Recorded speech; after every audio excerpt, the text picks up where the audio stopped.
Repo Man 64. So far, both of them have uploaded into my pictures, and I can upload them to YouTube just as soon as I finish, and hopefully I can get done on this one. It's a very long video I made twice today.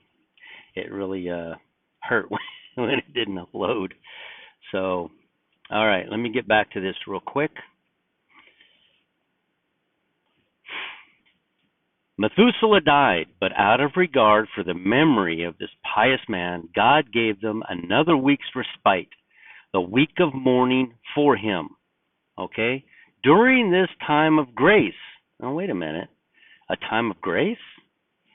God was giving them grace. They could have come to before God and asked for forgiveness, but they were so prideful, they just couldn't. I don't understand the concept, but then again, I'm saved, so I guess I can understand why they wouldn't do it, because they're so prideful they think they can do it on their own. So we live in an age of grace right now. If the age of grace means that it's all on Jesus, 100%. Everything starts with him and ends with him. He is Alpha and Omega, the beginning and the end. There is nothing besides him. To the sinners, God gave the dainties that await man in the future world for the purpose of showing them that they were what they were forfeiting. Okay, so God showed us.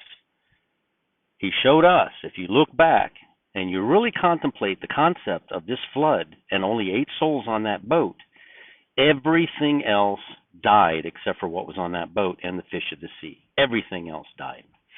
So, super important. Jesus is the only way, and that's what this Legend of the Jews is showing us. This is just an explanatory version of what happened at the time. It's very short in the Bible. It's short, sweet, to the point, and this explains it. But all this proved unavailing, and Methuselah and all other pious men of the generation, having departed this life, God brought the deluge upon the earth. Great wisdom was needed for building the ark, which was to have space for all beings on earth, even the spirits. I don't know what that means. Only the fishes he did not have to be provided for. Noah acquired the necessary wisdom from the book. I'm guessing that Noah in Enoch had a book. It would have been a Bible for their time. When Noah was teaching, he would be teaching them out of this book. Not only how to build the ark, just like in our Bible, it shows how Solomon's temple was built. God is the designer of all things that save us. So the temple was designed by God, built by Solomon.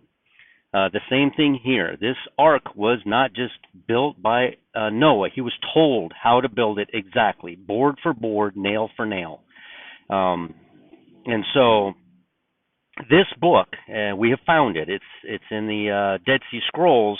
We found many things of it, and you'll notice in it that a lot of it is similar to our Bible.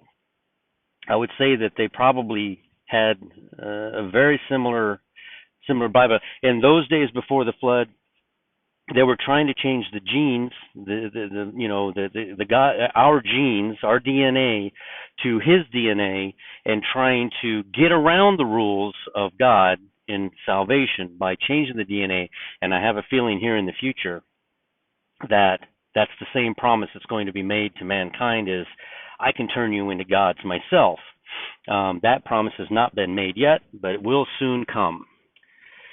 All right. The great wisdom was needed for building the ark, which was to have space for all beings on earth. Okay, I read that. On the day whereon they came to the ark, the sun was darkened, and the foundations of the earth trembled, and lightning flashed, and the thunder boomed as never before. Doesn't that sound just like the day that we're going to be raptured out of here? There's going to be a great earthquake, the sun will be darkened, and lightning will flash from east to west. There is nothing new under the sun. What God did then, he will do again. What he performed then will be performed again. He promised he will not do it by a flood of waters, but this time he says he's going to do it by fire and brimstone. So The same thing. Nothing's changed. And what do we see as an attitude in the world right now? Yeah, I don't care. We can protect ourselves against it. We're going to build ourselves great cities underground. God can't get to us. We'll save ourselves, just like the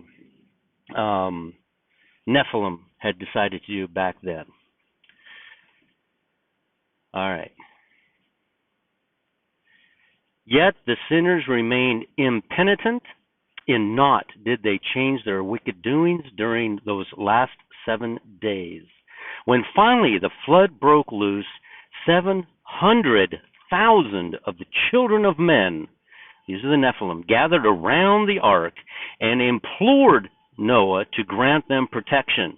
With a loud voice he replied and said, "Are you not those who were rebellious towards God, saying, 'There is no God'?" So not only did they think they could save themselves, they didn't even believe God existed.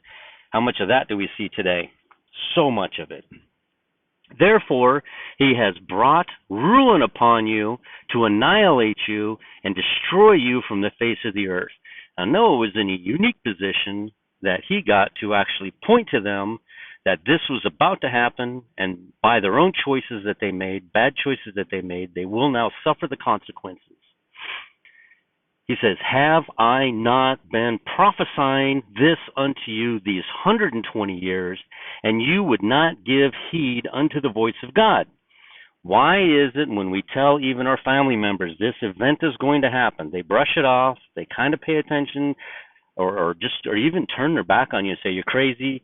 The world is going to continue like it always has, and none of this is going to happen. And I'm here to tell you that this is going to happen, and we're going to continue to try to figure it out. Dr. Barry Oz working on, I can't even begin to name you. Wackadoodle Samoan's working on it. Ken Potter is working. We're all Watchman Adam. Jay Justified. So many of us are continually working on it. Generation 2434, God a minute, Aaron over God a minute. I can't even begin to name you how many there are working on this, trying to figure this out. And all we can do is try to help one another, because nobody's right. Probably all of us are wrong. And at the end of the day, Amos 3:7 will be fulfilled, and God will tell each one of us.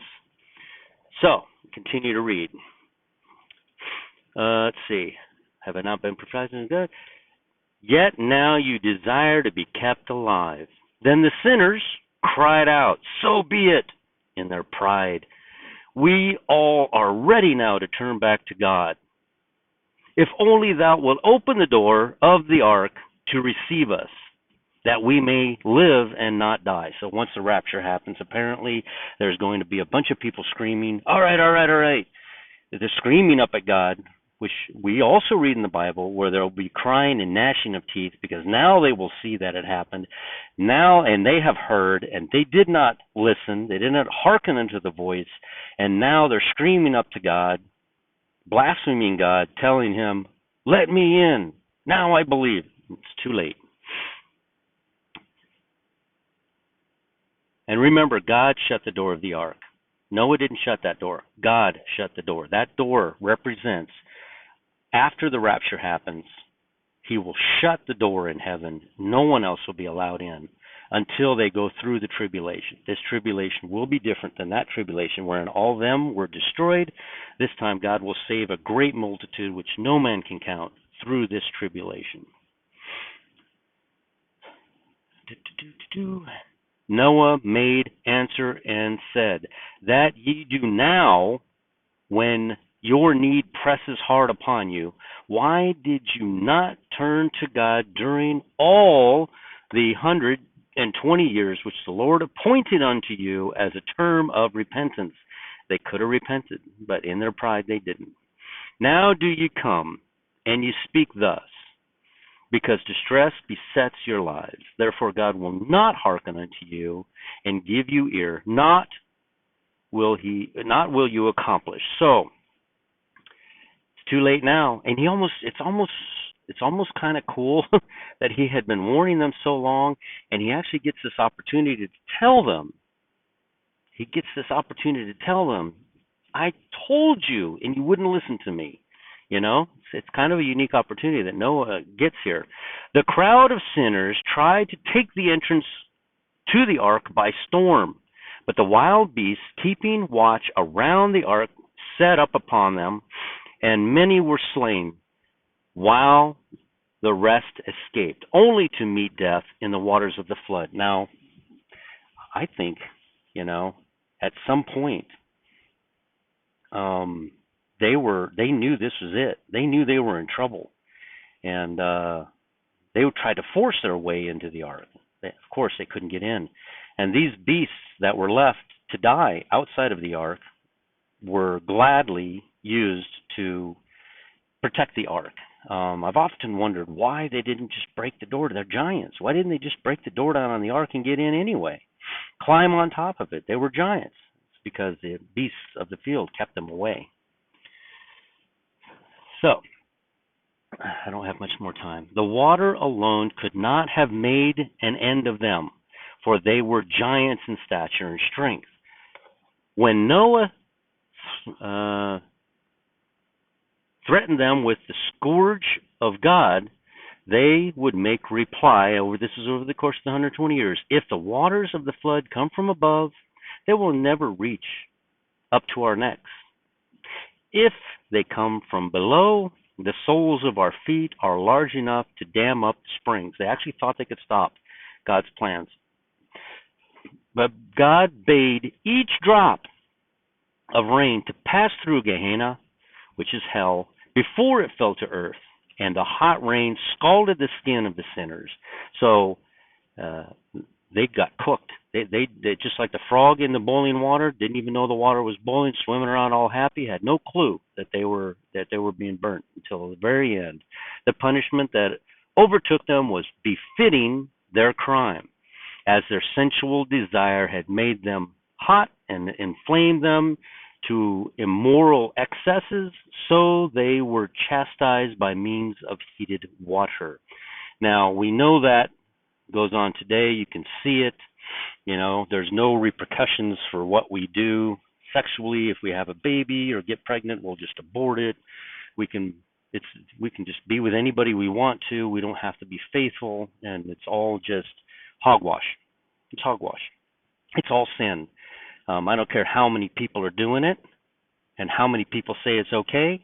The Bible says it's not, and that's the end of it.